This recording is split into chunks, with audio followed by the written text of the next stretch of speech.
Now I've got a question for you. Can a surgeon delegate surgery? Well, if you think of surgery as one big task, then you're stuck. And you know what? There's just no way you can delegate any of it. But if you realize that surgery is actually a series of smaller tasks, suddenly delegation becomes possible. Think about it. What are the smaller subtasks which go into surgery? We need to meet with the patient to diagnose their problem. We need to do x-rays for imaging. We need to review those x-rays and make a final diagnosis. We need to contact the patient to book surgery day. We need to coordinate all the other talents, such as nurses, etc. We need to book the surgery room and order all the supplies. What about assembling all surgery tools and supplies? Setting up and sterilizing the surgery room? All forms of prep patient, including pre-surgery protocol like fasting, etc. Final paperwork and legal release. Prepping the patient, getting them into a gown, etc. on the day of surgery. Then there's actually doing the surgery, cleaning up the surgery room, moving the patient to the post-op room, transferring files to their family doctor, arranging prescriptions for recovery, signing prescription orders, doing the 1-week checkup, and a 1-month blood test. Does a surgeon need to do all these tasks? Heck no. In fact, the surgeon does a vast minority of all these tasks. The surgeon has identified just the tasks which are strategy, like assessing symptoms, making a diagnosis, and choosing what the surgery strategy will be. The surgeon also has identified what about his job or her job is a high-level skill. So in this case, that would be performing the surgery itself. The surgeon has also identified what is the high-level access. In this case, it's signing off on final documents and authorizing prescriptions. Then, that's it. The surgeon delegates absolutely everything else. Let's look back at our previous list of surgery tasks. Meet with the patient for final diagnosis, reviewing x-rays, blood work, MRIs, and other imaging, and the post-operation checkup. That is all strategy work. The surgeon should continue doing this work. Signing the final paperwork and performing the surgery itself, then signing prescriptions for the recovery medicine. That's all high-level skill and high-level access work. Again, the surgeon should continue doing this work as well. Then there's this delegation line. Then there's everything else. Anything above the delegation line, the surgeon keeps. Everything else, delegated to everyone else, not the surgeon. Simple as that. Think about it. Everyone really is best off if the surgeon can roll in, do surgery, then leave. That's it. The surgeon is the most highly trained, highly skilled, highly paid person in the room. We do not want the surgeon doing anything but surgery. In fact, we want the surgeon to roll into operating room after operating room, focusing on doing only the things that maximize his or her elite ability. More surgeries get done, more people get helped. Now I've got really good news. The same is true for you in your business. You are the surgeon. I think there's some core skills you cannot delegate. Maybe that's copywriting or selling or negotiating or picking products to sell, etc. And that's fine. You'd be astounded, though, how many tasks happen surrounding your high-level genius. As a consultant, I've delegated tasks like handling my email inbox, scheduling meetings, invoicing clients and processing payments, prepping meeting notes, monitoring my bank accounts to make sure we're always in a good cash position, coordinating my appearances, coordinating my travel, making sure that I have all client documents in order, handling all billing, and much more.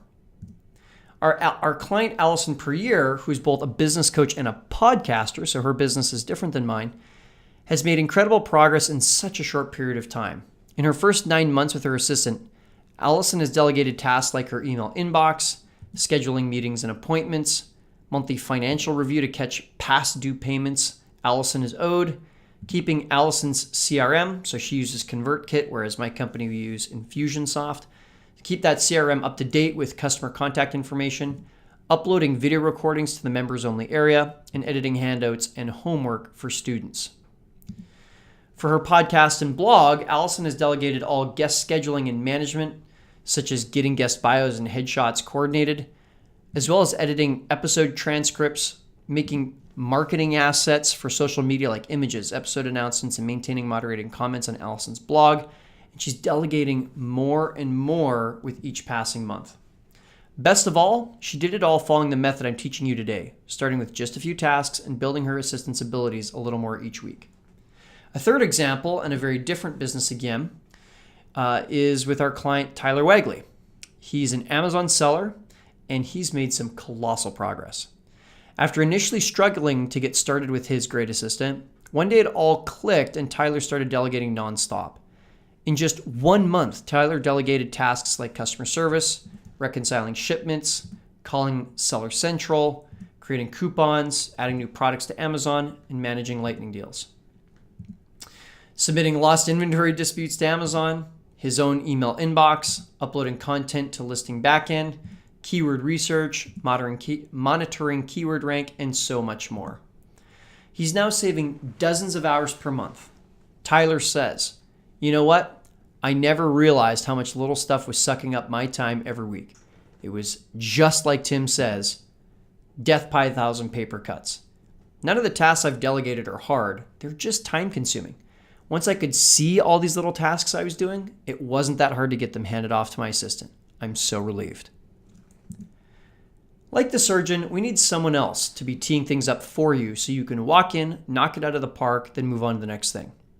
You likely don't have a big enough business yet to have a whole army of people around you like a surgeon does. You'll likely still have to do some of the lower end work from time to time, but that's okay. It's process and it's progress. Even if it takes a handful of months, future you will thank today you for years to come. We just need to identify what can be kept and what should be delegated. The number one trick to doing so is to take the one big task that you want to delegate and break it into smaller subtasks so you can see what you should keep and what you should delegate. We call this process unpacking. Let's take a look at a real-world example, email marketing. The steps are deciding who we're going to send to, when we're sending it, what the angle is, and how we'll monetize or otherwise make this email successful. Then there's writing the email copy itself. Then there's uploading to email software and doing all the formatting like adding links and pics and bolds and italics, etc. Then there's sending a test, trying out all the links. And finally, scheduling the email to go out. Now, we split the tasks into surgeon versus non-surgeon parts. You keep the strategy, in this case, picking the who, when, what, and how of this email. You also keep the high-level skill and access, in this case, writing the email copy itself. Then you draw the delegation line, and everything else should be done by someone else. Now, this may not seem particularly life-changing, but let's think about this another step further. The strategy part here takes around 10 minutes. High-level skill and access, especially writing the email itself, takes around 30 minutes, and everything else takes around 35 minutes. Look, you haven't exactly reinvented the wheel here or landed a space shuttle on Mars, but guess what? You don't need to because you just identified 35 minutes you can get off your plate every time you do this task. And 20 to 30 minutes twice a week adds up to 4 to 5 hours per month. Find a few more tasks like this and you've instantly got your 10 hours per week off your plate. Like we heard Tyler Wagley say earlier, once I could see all the little tasks I was doing, it wasn't that hard to get them handed off to my assistant. So relieved. Now there's a catch. You need to make sure that you start with delegating tasks which repeat again and again. If you're going to spend around an hour finding the task, shooting a video explaining how to do it, then coaching your assistant, then you'd better get a good return on investment, an ROI, as soon as possible. The above example, email marketing, only makes sense if you're doing it 2 to 3 times per week. If it's only once per month, you aren't getting an ROI quickly enough. So pick something else. Maybe for you it's billing or customer service or something like that. The case studies above show tons of possibilities. Whatever you choose, I want you to pick a task where you're going to get an immediate ROI of 2x, 5x, maybe even 10x of your time back. And I'm telling you, keep it simple. Trying to teach a multi-step task with a bunch of if this, then that scenarios is a very bad place to start. It's just too tough to teach, and it's too tough for your assistant to learn. Let's instead get focused on some early wins so you can get your time back and your assistant gets some confidence. In summary, pick tasks which are unpacked, repeating regularly, simple to teach, simple to learn. These tasks can be so simple and straightforward, yet can be a goldmine of getting your time back when you find them and delegate them properly. Once you've got the proper size task chosen, you're ready for the other major area where delegation regularly falls off, and that is handoff. Handoff is that magical moment when you're passing a task on to an assistant. So let's talk about it.